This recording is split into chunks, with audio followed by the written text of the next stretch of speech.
mana di markas tempat pusat jualan beras tu. Semua orang mungkin tak rasanya tempat jual beras. Ada yang hadir pagi, petang, saya pun kagum juga lah. Balik sana terus kuliah sini. Itu mungkin antara contoh yang patut kita ikut. Tak semestinya tempat saya kata di mana-mana. Hemah tu penting. Baik.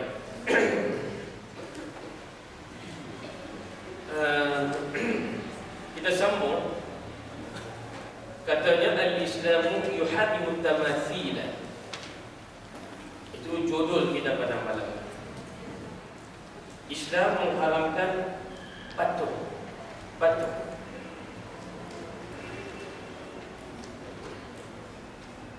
Tamathil tu orang panggil apa? Plural, dia berarti timsal. Timsal tu dia punya singular dia, mufrad.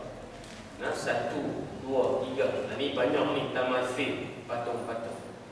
Tajuk tu Ustaz, kalau satu patung tak apa-apa. Bukan. Mengharapkan patung-patung yang dah macam-macam pelbagai bentuk dan pelbagai tujuan. Jadi kita nak beritahu, saya nak beritahu orang semua yang ada bahawa kita ni, kehidupan seharian kita ni, gerak-gerik kita tak lari berdua je. Pertama maqasid, yang kedua adalah wasail. Kamu mungkin dengarlah maqasid. Maqasid. Yang kedua ialah wasail, wasilah.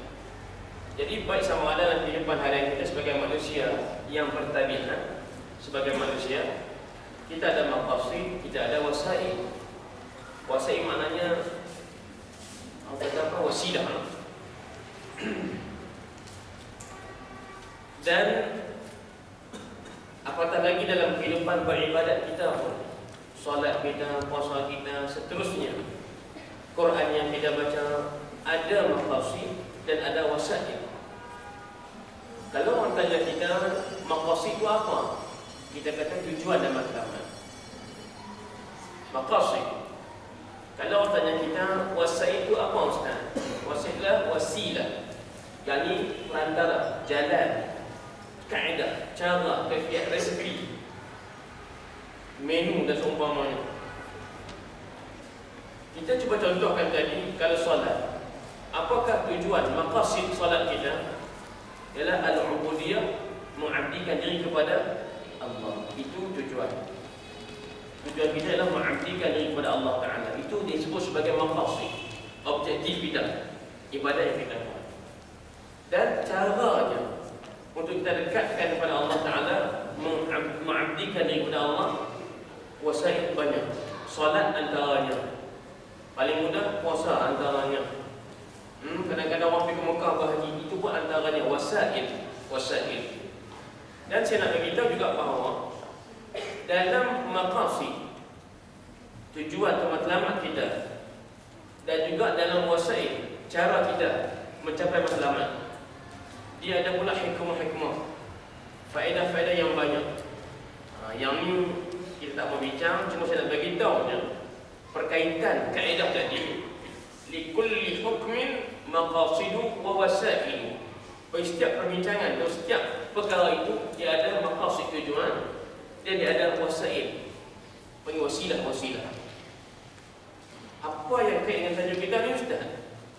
Apabila tersebut tadi bahawa Islam mengharamkan timsal, patung-patung, ukiran-ukiran yang mujassam, yang diukir dalam bentuk binatang yang bernyawa, walaupun dia kerah kong,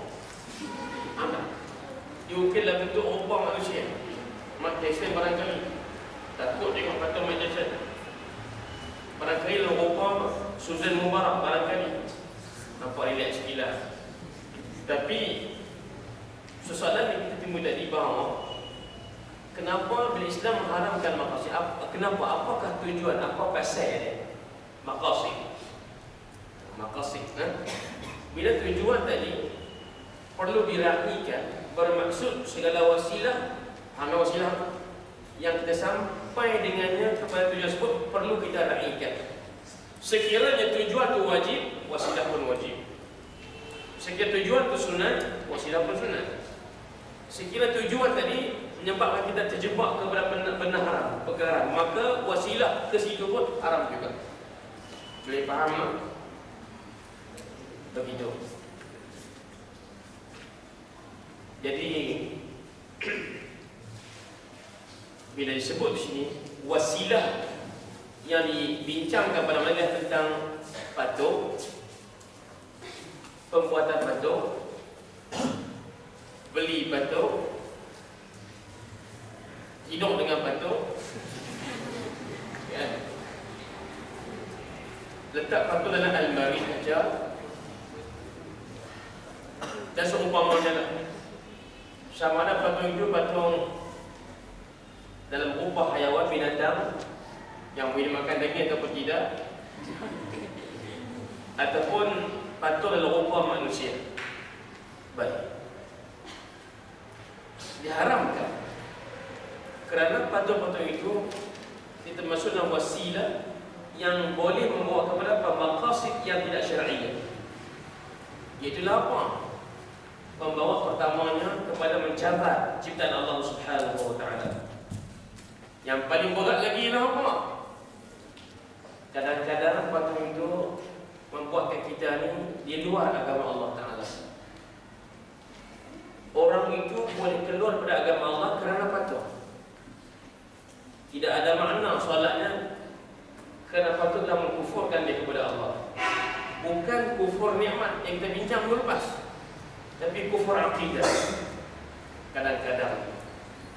Kadang-kadang patung tadi menyebabkan kita ni berada dalam apa? Laknat Allah Subhanahu wa taala. Mungkin kita tidak sampai ke tahap kekufuran, tapi laknat Allah. Kita akan jumpa satu-satu insya-Allah.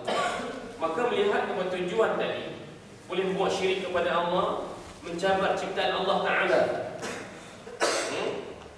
Ini sampai dengan nas yang sahih kita akan jumpa. Dan di samping kadang-kadang dengan sebab patung-patung ini kita berada dalam laknat di luar rahmat Allah, maka diharamkan patung penggunaannya, apalagi mengabdikan patung diharam secara apa? Keras sama sekali. Baik, orang-orang jahiliyah dulu memang terkenal sebelum datangnya Sayyidina Muhammad sallallahu alaihi wasallam. Saya biasa dekat sedang orang cakap lah, itu aja. Lepas dia cakap boleh cakap ada orang mana? Boleh. Ada rumah kali bilik dia ada betul boleh. Jangan cakap semasa saya cakap sudah saja. Kemarin pula kemarin. Di masjid tu. Bila kita ada baca ada non-letter. Kau belakang. Tapi masjid tu ada perempuan. Tak kira mana masjid Arab kan Melayu kan kita style kita. Kita cakap, ada orang cakap kita agak kurang cantik lah.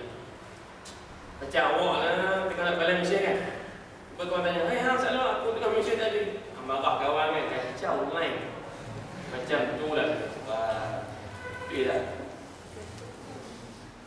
Kamu cuba bayangkan kalau kamu esok jadi guru, ngajar kelas, ngajar matematik tambahan, bayar kan?